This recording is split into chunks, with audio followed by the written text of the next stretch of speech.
Hello mga loves! Continuation po ito ng vlog ko sa Nico.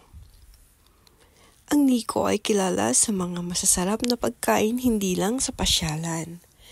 At isa na nga po dito ang Yuba. Ito po ay tofu skin.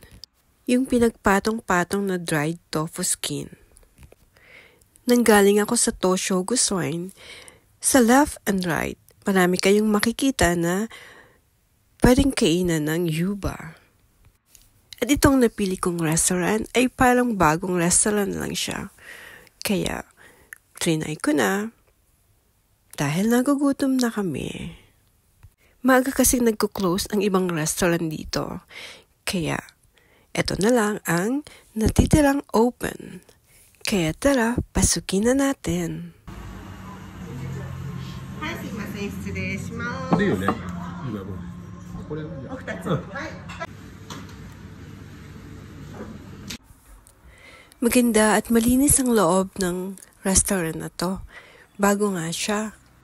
At dahil bago pa at marami rin kakompetensya, kaya siguro wala pang masyadong tao. Pero para sa akin, isa ito sa lugar na na-discover ko na masarap ang siniserve na Yuba.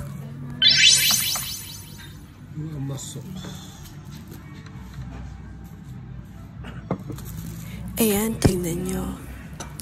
Meron din silang tinuhog sa stick. Crunchy po yan. At lahat ng pagkain na yan, ang lasa ay napakasimple. Pero hindi nyo makakalimutan. Bala ko nga bumalik dyan kung magawi uli ako dyan.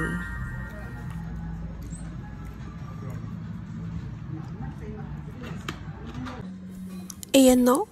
Purong-purong stero. Tingnan nyo naman ang Yuba na to. Talagang pinong-pina siya at napakalinamnam.